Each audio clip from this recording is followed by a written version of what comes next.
Friends, இன்னைக்கு நாம சொரங்கோ அப்படிங்கிற ஃபில்மை பத்தி தான் பார்க்க போறோம். ஃபில்மோட ஸ்டார்டிங் சீன்ல மசூத் அப்படிங்கிற ஒரு பர்சனை காட்டுவாங்க. இப்போ இந்த மசூதை போலீஸ் அரெஸ்ட் பண்ணி என்னாச்சு, எதுக்காக இப்படி பண்ணான்னு ஒரு பிளாஷ்பேக்கு நம்ம எல்லாரையும் கூட்டிட்டு போறதுக்காக ஒரு அர்த்த பழசான ஒரு டெக்னிக்கை வச்சு நம்மள அந்த பிளாஷ்பேக்கு கூட்டிட்டு போறாங்க. மசூத் ஒரு எலக்ட்ரீஷியன். இப்போ இவரு ஒரு போல்ல ஏறி ஒர்க் பண்ணிக்கிட்டே இருக்கிறாரு. அப்படி வேலையெல்லாம் பார்த்துட்டு இருக்கிறப்போ அங்க மொயினா அப்படிங்கிற ஒரு பொண்ணை பாக்குறாரு. அந்த மொயினா பார்க்க மைனா மாதிரி ரொம்ப அழகா இருக்கிறா. இப்ப இந்த மசூத் இவளை இப்படி பார்த்ததும் அந்த போல்ல இருந்து கீழே விழுந்துட்டான். இப்படியே இவளை பார்த்ததும் லவ்வும் ஸ்டார்ட் ஆயிடுச்சு. அதனால லவ் ஃபீலிங்ஸ் எல்லாம் வந்து இவரோட ஹார்ட்ல இருக்கிற கதவை டக் டக் டக்னு தட்டி கதவை தரடா ஏழ்ற அப்படின்னு ஒரே டார்ச்சர். தென் இப்படியே ஒரு நாள் மசூதுக்கு ஒருத்தங்க கால் பண்ணி ஃப்ரீசர் ரிப்பேர் பண்றதுக்காக வீட்டுக்கு கூப்பிடுறாங்க. இப்படி இவன் போற வீட்டுல ஹூ நம்ம மைனா எங்க எங்க அப்படின்னு ஒரே ஹாப்பி. அப்படி இவன் வீட்டுக்குள்ள போய் மைனாவை ரிப்பேர் பண்ணிக்கிட்டே ஃப்ரீசரை ரிப்பேர் பண்ணிக்கிட்டே மொயினாவை பார்த்துக்கிட்டே இருக்கிறான். இப்படி வேலைக்காகாத வேலையெல்லாம் பண்ணி முடிஞ்சதும் ஃப்ரீசரை ரிப்பேர் பண்ணதுக்காக மொயினா பணம் தர்றா. அப்ப இவன் அந்த பணத்தை வாங்காம சே இதெல்லாம் எதுக்கு அப்படின்னு போயிடுறான். இப்படி இவன் பணமே வாங்காம ரிப்பேர் பண்ணதுனால மொயினாக்கு இவனை கொஞ்சம் பிடிக்குது. அப்ப இருந்து ஏதாச்சும் ஒரு இலவ ரீசனை வச்சுட்டு மிக்சி, கிரைண்டர், ஃபேனு, செருப்பு, பருப்பு அப்படின்னு ஏதாச்சும் ஒரு இலவ ரீசனை வச்சுட்டு அவனை பார்க்க ட்ரை பண்றான். இப்படியே கொஞ்ச நாள் போகுது. கொஞ்ச நாளுக்கு பிறகு அவன் இல்லைன்னா நான் செத்தே போயிடுவேன் அப்படின்னு சொல்லி அவளோட பேரண்ட்ஸையும் மேரேஜுக்கு சம்மதி வைக்கிறான். அப்படியே ரெண்டு பேரும் மேரேஜுக்கு எல்லாம் ரெடி ஆகுறாங்க. தாம் தூம்னு கல்யாணம் எல்லாம் நடக்குது. தென் மேரேஜ் முடிஞ்சதும் அப்புறம் என்னன்னு தெரியும்ல. இல்ல தெரியாதுன்னு சொல்லாதீங்க, உங்களுக்கு தெரியும். First night. தென் இந்த 11 நாள் நைட்ல மொயினா நெக்ஸ்ட் போருக்கு போற மேட்டரை கவனிக்காம எனக்கு கொஞ்சம் ஆசையெல்லாம் இருக்குது, அதை நீங்க தீர்த்து வச்சாதான் நம்ம ரெண்டு பேருக்கு இடையில தாம்பத்தியம், இல்லைன்னா நான் இதுக்கெல்லாம் ஒத்துக்க மாட்டேன் அப்படின்னு கொஞ்சம் கண்டிஷனை போடுறா. தென் அப்படியே அவளோட கண்டிஷன் எல்லாத்தையும் ஒரு பேப்பர்ல எழுதுறா. இப்ப அந்த கண்டிஷன் என்னென்ன அப்படிங்கறது பால்டப்பா இப்ப படிப்பாரு. ஃபர்ஸ்ட் மொயினாவை தவிர வேற எந்த பொண்ணையும் பார்க்க கூடாது. செகண்ட், நான் கேட்கறதுக்கு பதில் இல்லைன்னு வரவே கூடாது. எவ்ரி மந்த் எனக்கு புது ட்ரெஸ், நகை எல்லாம் வாங்கி தரணும். அப்படியே ஒரு லைனா கொஞ்சம் கண்டிஷன் எல்லாம் போடுறா. அதுக்கு மேல இந்த மொயினாக்கு பணம் தான் உயிர், வேற எல்லாம் மயிறு. இப்ப இது எல்லாத்தையும் தெரிஞ்சுக்கிட்டேன் இந்த பால்டப்பா நான் அவனை கல்யாணம் பண்ணிக்கிட்டது மட்டும் தான் தப்பா. இப்ப கள்ள நோட்டு தான் அடிக்க போலான்னா கொஞ்ச நாள் ஜெயில இருக்கணும். இவளை கட்டினதுக்கு இதெல்லாம் நமக்கு தேவைதான் அப்படின்னு யோசிச்சுக்கிட்டே ஃபர்ஸ்ட் நைட்டுக்கு இந்த வாங்குதுன்னா ரிமைனிங் லைஃப் எல்லாம் எப்படி இருக்கும் அப்படின்னு யோசிச்சுக்கிட்டே கம்முன்னு படுக்கிறான். இருந்தாலும் இந்த பால் டப்பா சும்மா எல்லாம் இருக்க முடியாம எல்லாத்துக்கும் ஓகேன்னு ஃபர்ஸ்ட் நைட்டு ஏகபோகமா முடிக்கிறான் 7:30. தென் இப்படியே கொஞ்ச நாள் போகுது. இந்த மசூத் இந்த மொயினாக்கு எதுவுமே வாங்கி தரல. அப்படி வாங்கி தராம எப்பவும் ஏதாச்சும் ஒரு ரீசனை சொல்லிக்கிட்டே இருக்கிறான். இதனால மொயினா இவனை இனிமே விடவே கூடாதுன்னு நினைச்சு 7:30 நான் என்ன கேட்டாலும் நீ கண்டிப்பா வாங்கி தந்தே ஆகணும், இல்லைன்னா நான் என்னோட அம்மா வீட்டுக்கு போயிடும் அப்படின்னு பயங்கரமா சண்டை போடுறா. அதோட நீ எனக்காக கடன் வாங்கி தெருவுக்கே வந்தாலும் பரவாயில்ல, உன்னோட ஒய்ஃபை சந்தோஷப்படுத்துறதுக்காக நீ இதெல்லாம் பண்ணி தான் ஆகணும் அப்படின்னு பயங்கரமா சண்டை போட்டுக்கிட்டே இருக்கிறா. இப்ப இவ இந்த மாதிரி எல்லாம் சண்டை போட்டுக்கிட்டே இருக்கிறதுனால நம்ம பாய் கொஞ்சமா இவளுக்கு தேவையானதெல்லாம் வாங்கி தந்தாலுமே கூட இவளோட ஆசை மட்டும் ஒரு முடிவுக்கே வரல. அதனால இவன் மொயினா கிட்ட நான் அவனை ஹாப்பியா பாத்துக்கிறதுக்காக பகல் நைட்டு நீ எவ்வளவு கஷ்டப்படுறேன், பட் உன்னோட ஆசை மட்டும் எப்பவும் அடங்கவே இல்லை, அதுவாச்சும் சரி அடங்காதுன்னே வைப்போம், ஆனா நான் படுற கஷ்டம் கூட உனக்கு புரியலையா அப்படின்னு சொல்லி கேட்கறான். தென் நெக்ஸ்ட் டே இந்த மசூத் ஒரு குளத்துல குளிச்சிட்டு இருக்கிறப்போ மொயினா அவங்கிட்ட என்னோட அக்காவோட ஹஸ்பண்ட் வெளிநாட்டுல இருக்கிறாரு, அங்க இருந்து ஏகப்பட்ட பணத்தை அனுப்பிக்கிட்டே இருக்கிறாரு, அதனால என்னோட அக்கா ரொம்ப ஹாப்பியா இருக்கிறா, நீ இங்கேயே இப்படி என்ன சுத்தியே தெரிஞ்சா நம்ம லைஃபும் இப்படியே தான் இருக்கும், நாம எப்பவும் நிறைய பணம் எல்லாம் சம்பாதிக்கவே முடியாதுன்னு சொல்றா. அதுக்கு மசூத் எனக்கு நீனா ரொம்ப பிடிக்கும், அதுக்கு மேல நம்ம ரெண்டு பேருக்கு நீங்க யாருமே இல்ல, இப்படி எல்லாம் இருக்கிறப்போ உன்னை தனியா இங்க விட்டுட்டு என்னால எப்படி போக முடியும், எனக்கு போக விருப்பம் இல்லை அப்படின்னு சொல்றான். அப்ப மொயினா எல்லாம் சரிதான், ஆனா நம்மளோட ஃபேமிலியை ரன் பண்றதுக்காக நமக்கு பணம் தேவை, நீ ஒர்க்குக்காக மலேசியாவுக்கு போ, அதுக்காக நான் ஒரு ஏஜென்ட் கிட்ட இருந்து நம்பர் வேற வாங்கிட்டு வந்திருக்கிறேன் அப்படின்னு சொல்றான். இப்போ இவ இந்த மாதிரி எல்லாம் பேசுறதுக்கு ஃபர்ஸ்ட் மசூத் சம்மதிக்கல. ஆனா இனிமே வேற வழியே இல்லாம தன்னோட ஒய்ஃபோட சந்தோஷத்துக்காக மலேசியா போற மைண்ட் செட்டுக்கு வர்றான். அப்படி அந்த ஏஜென்ட் எல்லாம் பார்த்து பேசி கிளம்பவும் செய்யறான். அப்படி போற டைம் தன்னோட ஒய்ஃபு கிட்ட ரொம்ப கவனமா இருன்னு சொல்லி தன்னோட பெஸ்ட் ஃப்ரெண்டு கிட்ட என் ஒய்ஃப் ரொம்ப நல்லா பாத்துக்கோ அப்படின்னு சொல்றான். தென் மொயினா கிட்ட நான் சம்பாதிக்கிற காசு எல்லாத்தையும் இதோ நிக்கிறானே என்னோட பெஸ்ட் ஃப்ரெண்ட் ஜோயர், இவனுக்கு தான் அனுப்புவேன், உனக்கு எப்ப எல்லாம் பணம் தேவைப்படுதோ அவங்க கிட்ட போய் கேளு, அவன் தருவான்னு சொல்றான். அப்புறம் வீட்டுக்கு தேவையான திங்ஸ் எல்லாமே அவனே வாங்கி தந்துருவான், நீ கவனமா மட்டும் இருந்தா போதும் அப்படின்னு சொல்லி மலேசியாவுக்கு கிளம்புறான். தென் மலேசியாவுக்கு போன பிறகுதான் மசூதுக்கு ஒரு விஷயம் புரியுது. அது என்னன்னா தனக்கு சொன்ன ஜாப் போயின்னு. மசூத் எலக்ட்ரீஷியன் ஜாபுக்காக இங்க வந்தான், ஆனா அவனுக்கு இங்க வெல்டிங் ஒர்க் அது இதுன்னு அவனுக்கு தெரியாத ஜாப் எல்லாம் கூட அவனுக்கு தந்துகிட்டே இருக்கிறாங்க. அப்படி இவன் எவ்வளவு கஷ்டப்பட்டு வேலையெல்லாம் பண்ணாலுமே கூட இவனுக்கு சொன்னதை விட ரொம்ப கம்மியான காசையே தர்றாங்க. இப்ப இவன் கான்ட்ராக்ட்ல வேற சைன் பண்ணி இருக்கிறதுனால இவனால ஒண்ணுமே பண்ண முடியாம அப்படியே அங்க சைலண்டா ஸ்டே பண்ணி ஒர்க்கையும் பண்ணிக்கிட்டே இருக்கிறான். தென் ஒரு நாள் மசூத் அனுப்பின பணத்தை தர்றதுக்காக ஜோயர் மொயினாவை பாக்குறதுக்காக அவளோட வீட்டுக்கு வர்றான். அப்ப மொயினா வீட்டுக்கு கொஞ்சம் திங்ஸ் எல்லாம் வாங்கணும், நான் டவுனுக்கு போறேன், நீங்களும் வரீங்களா அப்படின்னு ஜோயரை கூப்பிடுறா. அப்புறம் டவுனுக்கு போய் வீட்டுக்கு திங்ஸ் வாங்கணும்னு சொன்ன மொயினா நகை வாங்குறதுக்காக ஜோயர் ஒரு ஜுவல்லரி கூட்டிட்டு போறா. தென் அப்படியே அவ அங்க போய் பாக்குற செயினுக்கு காசு பத்தல, அதனால வேற வழியே இல்லாம வீட்டுக்கு தேவையான திங்ஸ் எல்லாம் வாங்கிட்டு அங்க இருந்து கிளம்புறா. தென் அதே நாள் நைட் இந்த ஜோயர் திரும்ப மொயினாவோட வீட்டுக்கு வர்றான். அப்படின்னா மொயினா முன்னாடி ஷாப்புக்கு போய் வாங்க முடியாம வந்த செயினை இவன் இப்ப கிஃப்டா வாங்கிட்டு வந்து தர்றான். இப்ப இவன் இதை இப்படி தந்துட்டு நான் ஒரு பிசினஸ் பண்ணிட்டு இருக்கிறேன், அதுல பணம் எக்கச்சக்கமா வருது, அந்த பணத்தை வச்சுதான் இதை உங்களுக்கு கிஃப்டா வாங்கிட்டு வந்திருக்கிறேன் அப்படின்னு சொல்றான். இப்ப இந்த மாதிரி நகையை பார்த்ததும் மொயினா கம்முன்னு இருக்குமா, டக்குன்னு அதை எடுத்து மாட்டிக்கிறா செயினை. அதே டைம் வெளியே மழை பயங்கரமா பெஞ்சுக்கிட்டே இருக்குது. அப்ப இந்த ஜோயர் இந்த கிஃப்டை தந்துட்டு ரிட்டர்ன் தன் வீட்டுக்கு போறப்போ கால் வலிக்கு கீழே விழுறான். அப்ப மொய்னா அவனுக்கு ஹெல்ப் பண்ணி வீட்டுக்கு கூட்டிட்டு வந்து ட்ரெஸ் சேஞ்ச் பண்றதுக்காக தன்னோட ஹஸ்பண்டோட ட்ரெஸ்ஸை தர்றா. அந்த டைம் இவன் கரெக்டா யூஸ் பண்ணி அவளை டெம்ப்ட் பண்ண ட்ரை பண்றான். அப்ப மொய்னாவும் ரொம்ப நாளா தனியாவே இருக்கிறதுனால உடனே இவனுக்கு ஏத்த மாதிரியே சேஞ்ச் ஆகுறா. அப்படி அன்னைக்கு நாள் நைட் 2 பேரும் என்ஜாய் பண்றாங்க. தென் வேலையெல்லாம் முடிஞ்ச பிறகு மொய்னா ரொம்ப கில்ட்டியா ஃபீல் பண்ணி ஜோயரை பயங்கரமா திட்டி வீட்டுல இருந்து வெளியே போ அப்படின்னு விரட்டி விடுறா. தென் நெக்ஸ்ட் டே ஜோயர் சாரி சொல்றதுக்காக மொய்னா கிட்ட வர்றான். அப்ப மொய்னா நீ பண்ணது எவ்வளவு பெரிய தப்பான விஷயம், இது மட்டும் மசூதுக்கு தெரிஞ்சுன்னா நம்மளை கொன்னே போட்டுருவாரு, உனக்கு யார்கிட்ட எப்படி நடக்கணும் அப்படின்னு கொஞ்சம் கூட அறிவில்லையா அப்படின்னு பயங்கரமா திட்டுறா. தென் இதுக்கு பிறகுல இருந்து இந்த ஜோயர் திரும்பவும் மொய்னாவை இந்த மாதிரி டெம்ப்ட் பண்ண ட்ரை பண்றான். அப்ப மொய்னாவும் தன்னை தானே கண்ட்ரோல் பண்ணிக்க முடியாம இவன் கூட என்ஜாய் பண்றாங்க. தென் இந்த நாள்ல இருந்து மொய்னா எல்லாத்தையுமே மறந்து ஒரு ஹஸ்பண்ட் ஒய்ஃப் மாதிரி இவங்கிட்ட பழகுறா. அதே டைம் அந்த பக்கம் மசூத் தன்னோட ஒய்ஃபுக்காக ரொம்ப கஷ்டப்பட்டுக்கிட்டே இருக்கிறான். அப்படி அவன் எவ்வளவோ கஷ்டப்பட்டாலுமே கூட தன்னோட ஒய்ஃபுக்கு மேல ஒரு சின்ன வெறுப்பு கூட வராம எப்போ ஒர்க் எல்லாம் முடியும் தன்னோட ஒய்ஃபு கிட்ட பேசலாம்னு நினைச்சு டெய்லி கால் பண்ணுவான். பட் இந்த மாதிரி மசூத் கால் பண்ற டைம் எல்லாம் இந்த மொய்னா காலே அட்டன் பண்ணல. அதனால இப்போ இவனுக்கு என்ன பண்றதுன்னு தெரியாம வேற வழியே இல்லாம ரிட்டர்ன் இந்தியாவுக்கு வர்றான். வீட்டுக்கு வந்து பாக்குறப்போ வீட்டுல யாரும் இல்ல, வீட்டோட கதவுக்கு பூட்டு போட்டுருக்குது. இப்ப மசூத் வீட்டுக்கு வெளியே வெயிட் பண்ணிக்கிட்டே இருக்கிறான். இப்படி இவன் எவ்வளவோ டைம் வெயிட் பண்ணாலுமே கூட மொய்னா வரவே இல்ல. தென் கொஞ்சம் டைமுக்கு பிறகு அக்கம் பக்கத்துல இருக்கிறவங்க எல்லாம் இவன் கிட்ட வந்து உன்னோட ஒய்ஃப்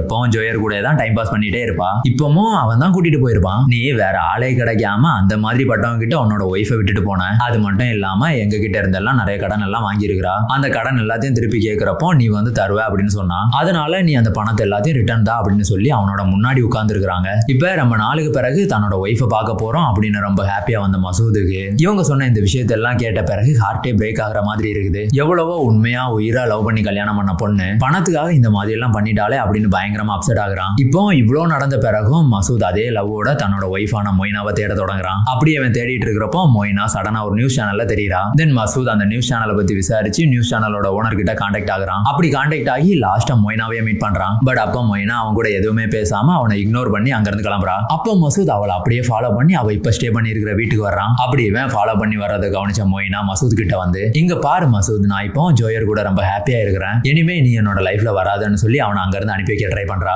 ஆனா அப்ப மசூத் நீ என்னோட ஒய்ஃப், நீ என் கூட தான் இருக்கணும், அதனால நீ என் கூட வந்துட்டு நாம ரொம்ப ஹாப்பியா இருக்கலாம்னு சொல்றான். அதுக்கு மொய்னா சம்மதிக்கல. தென் மசூத் இனிமே என்ன பண்றதுன்னு தெரியாம இங்க இருந்து ஒரு தூரமான பிளேஸுக்கு ஒர்க்குக்காக போறான். அப்படி அவன் ஒர்க் பண்ணிட்டு இருக்கிறப்போ ஒரு ஜாக் பாட் அடிக்குது. அப்படின்னா ஒர்க் பண்ணிட்டு இருக்கிற டனல்ல அவனுக்கு கோல்டு பிஸ்கட்ஸ் கிடைக்குது. இப்ப இந்த விஷயத்தை யார்கிட்ட சொல்லலாம் அப்படின்னு யோசிச்சு உடனே மொய்னா கால் பண்ணி மேட்டர் சொல்றான். இப்ப இவன் இந்த மாதிரி சொல்றது எல்லாத்தையும் மொய்னா ஃபர்ஸ்ட் நம்பல. அப்படி சொல்லிட்டு திரும்ப மசூதுக்கே கால் பண்ணி பேசுறான். இப்ப மசூத் அந்த கோல்டு பிஸ்கட்ஸ் எல்லாத்தையும் எடுத்துக்கிட்டு சேல் பண்றதுக்காக போயிட்டு இருக்கான். பட் அப்படி சேல் பண்ணதுக்காக போன சேட்டு இது ஒரு டூப்ளிகேட் பா அப்படின்னு சொல்றாரு. இப்ப இதை கேட்டதும் மசூத் ரொம்ப ஃபீல் பண்றான். அப்படியே ரொம்ப யோசிச்சு கஷ்டப்பட்டு பணம் சம்பாதிக்கிறதெல்லாம் நம்மளால முடியாது, நாம இப்ப இருக்கிற பிளேஸ்ல ஏதாச்சும் பேங்கை கொள்ளையடிக்கலாம் அப்படின்னு ஃபிக்ஸ் ஆகி நெக்ஸ்ட் டே ஒரு பேங்குக்கு போய் அங்க இருக்கிற ஒரு செக்யூரிட்டி கிட்ட பழகுறான். அந்த செக்யூரிட்டி கார்டோட நேம் கிரண். தென் அந்த கிரண் கிட்ட இந்த பேங்க் எப்போ ஓபன், எப்போ க்ளோஸ், லஞ்ச் எப்போ, லீவ் எப்போ, லாக்கர் எங்க இருக்கு அப்படின்னு எல்லாத்தையும் கேட்டு தெரிஞ்சுக்கிறான். இப்ப இது எல்லாத்தையும் விட முக்கியம் பணத்தை அடிச்சுட்டு ஈஸியா இங்க இருந்து தப்பிச்சிடணும், மாட்டிக்க கூடாது. அப்படி நம்ம மாட்டிக்கவே கூடாது அப்படின்னா நமக்கு ஒரு சுரங்கம் தேவை. அப்படி ஒரு சுரங்கம் வழியா தான் நம்ம பணத்தை எல்லாத்தையுமே வெளியே எடுத்துட்டு வர முடியும் அப்படின்னு நினைக்கிறான். தென் இப்படி அந்த பேங்குக்கு பக்கத்துல ஒரு வீடியோ ரெண்டுக்கு எடுத்து அந்த டனலையும் தோண்ட தொடங்குறான். தென் இப்படியே இதே பிளான்லயே ஒரு 4 மாசம் போகுது. அப்புறம் ஒரு நாள் தன்னோட ஒய்ஃபை பார்க்க வர்றான். அப்ப மொய்னாவோட பாடி ஃபுல்லா காயங்களா இருக்குது. அதை பார்த்து என்னாச்சு அப்படின்னு கேட்டதுக்கு இந்த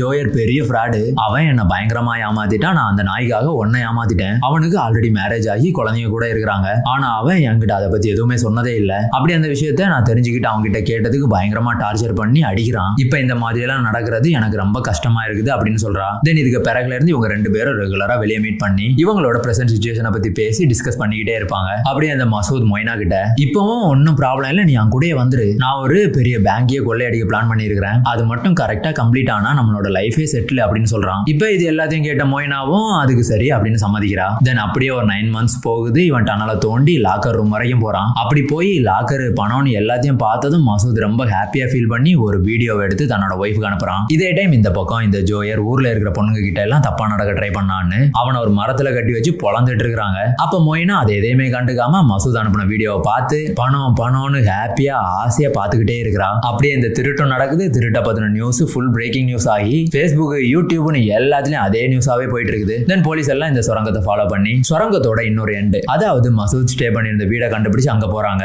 அதோட இந்த திருட்டுக்கு சம்பந்தமானவனை பிடிச்சு தர்றவங்களுக்கு 5 லட்சம் ரூபாய் அப்படின்னு அனௌன்ஸ் பண்றாங்க. அப்ப இந்த நியூஸ் எல்லாத்தையும் பாக்குற மொய்னா 5 லட்சமா அப்படின்னு அந்த 5 லட்சத்துக்கு மேல ஆசைப்படுறா. அதனால டைரக்டா போலீஸ் ஸ்டேஷன் போய் அந்த வீடியோ காமிக்கிறா. அப்ப போலீஸ்க்கு மொய்னா மேல டவுட் வந்து மொய்னா அண்ட் மசூத் இவங்க 2 பேரும் தான் இந்த திருட்டுக்கு பிளான் பண்ணிருப்பாங்கன்னு மொய்னாவை கஸ்டடியிலேயே வச்சு விசாரிக்க தொடங்குறாங்க. அப்ப மொய்னா மசூதுக்கு என்ன ரொம்ப ரொம்ப பிடிக்கும், வேணும்னா பாருங்க அவனே என்ன கால் பண்ணுவான், அப்படி கால் பண்ணா கண்டிப்பா அவனை பிடிச்சு தர்றேன் அப்படின்னு போலீஸ்க்கு சொல்றா. இப்ப இந்த விஷயம் எதுவுமே தெரியாத மசூத் மொய்னா கால் பண்றான். கால் பண்ணி நாம 2 பேரும் மீட் பண்ணணும் அப்படின்னு சொல்றான். தென் இது தெரிஞ்ச போலீஸ் சும்மா இருப்பாங்களா? நோ, அவனோட நம்பரை வச்சு அவன் இருக்கிற பிளேஸை கண்டுபிடிச்சு அவனை அரெஸ்ட் பண்றாங்க. இப்ப இதுல ஒரு ட்விஸ்ட் இருக்குது. இவ்வளவு கஷ்டப்பட்டு ஒரு பிளான பண்ணி சுரங்கத்தை தோண்டி பணத்தை அடிக்கிறதுக்காக லாக்கர் வரைக்கும் போனது எல்லாமே மசூது தான். பட் அந்த பணத்தை அவன் அடிக்கல, வேற எவனோ கை வச்சுட்டான். இப்ப இவனை போலீஸ் பிடிச்சு அவங்க ஸ்டைல்ல பயங்கரமா அடிச்சு விசாரிக்கிறாங்க. இப்ப இவன் அவங்க கிட்ட சார் பணத்தை ஆட்டையை போடுறதுக்காக எல்லா பிளானும் பண்ணதெல்லாம் நான் தான், பட் அந்த பணத்தை நான் திருடல அப்படின்னு சொல்றான். அப்படின்னு அன்னைக்கு நாள் லாக்கர் வரைக்கும் போய் பணத்தை எல்லாத்தையும் பார்த்ததும் ஒரு பேக் எடுத்துட்டு போலாம் அப்படின்னு நினைச்சு நான் அங்க இருந்து வெளியே வந்தேன். வெளியே வந்து ஒரு பேக் எல்லாம் எடுத்துட்டு உள்ள போற டைம் அங்க பணம் எதுவுமே இல்ல.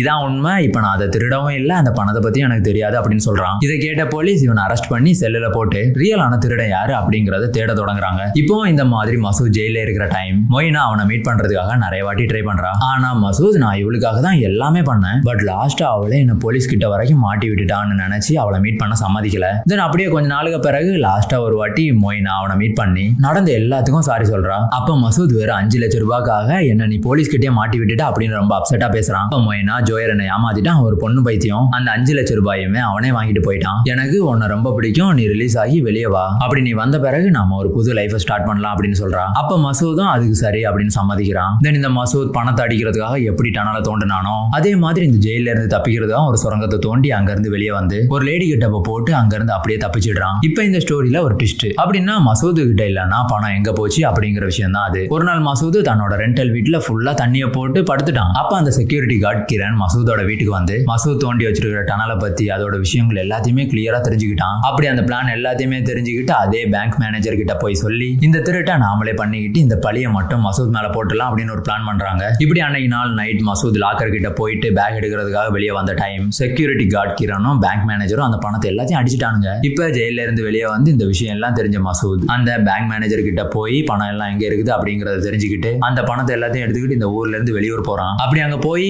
மசூதும் மொய்னாவும் ரொம்ப ஹாப்பியா ஃபீல் பண்றாங்க. தென் அந்த பணத்தை எல்லாத்தையும் ரொம்ப சேஃபா வச்சுக்கிறதுக்காக அதே வீட்டுல ஒரு குண்டையும் தோன்றாங்க. அப்படி தோண்டி அந்த பணத்தை எல்லாத்தையும் அங்க வைக்க ரெடி ஆகிட்டு ஒருவேளை போலீஸ் என்ன தேடி வந்து இந்த பணத்தை எல்லாத்தையும் கண்டுபிடிச்சா ரொம்ப பெரிய ப்ராப்ளம் ஆகிரும், அதனால நானே போயிட்டு போலீஸ் கிட்ட சரண்டர் ஆகுறேன், என்ன ஒரு 15 வருஷம் ஜெயில போடுவாங்க, அப்ப நீ இங்கே இருந்து ஒரு பெரிய பங்களா ஒண்ணு கட்டு, தென் 15 வருஷத்துக்கு பிறகு நான் ரிலீஸ் ஆகி வந்து நாம இங்க ஹாப்பியா இருக்கலாம்னு சொல்றான். அதுக்கு மொய்னா ஆமா நீங்க சொல்றேன் சரி, நீங்க உடனே போய் சரண்டர் ஆகுங்க அப்படின்னு சொல்றா. தென் மசூத் அந்த சுரங்கத்துல இருந்து வெளியே வந்து இப்ப நான் இந்த சுரங்கத்தை லாக் பண்றேன், நீ இங்கே இருந்து இந்த பணத்தை எல்லாத்தையும் ரொம்ப கவனமா பாத்துக்கோ அப்படின்னு சொல்றான். அப்ப மொய்னா என்ன நான் இங்கே இருக்கவா, எனக்கு சாப்பிடுறதுக்கு சாப்பாடு எப்படி இங்க கிடைக்கும், அதுக்கு மசூத் பணம் பணம்னு இவ்வளவு நாள் செத்த இல்ல, இப்ப பசிக்கிற டைம் எல்லாம் இந்த பணத்தையே சாப்பிடு. இப்போ இதே டைம் மசூதோட மனசுல இருக்கிற இன்னொரு விஷயமா நமக்கு தெரியும். அப்படின்னா என்ன ஏமாத்தின யாரையுமே நான் சும்மா விட மாட்டேன், அதே நிலைமை தான் என்னோட பெஸ்ட் ஃப்ரெண்டான ஜோயருக்கும். இனிமே அவன் என்னை ஏமாத்தி என்னோட ஒய்ஃபே தள்ளிட்டு போறானா, அவனோட முடிவு என் கையில தான். அப்புறம் உன்னை ராணி மாதிரி பாத்துக்கிறதுக்காக உனக்காக வெளியூர் எல்லாம் கூட போனேன், ஆனா நீ என்ன பயங்கரமா ஏமாத்திட்ட அப்படின்னு சொல்லி பெட்ரோலை ஊத்தி அந்த வீட்டையே கொளுத்துறான். அப்படியே அவ்வளவு கஷ்டப்பட்டு திருடின பணமும் எரிஞ்சு போகுது. எவ்வளவோ லவ் பண்ணி கல்யாணம் பண்ண பொண்ணும் இறந்துட்டா. அப்படியே இந்த பிலிமோட லாஸ்ட் சீன்ல பேசுற ஒரே டயலாக்னா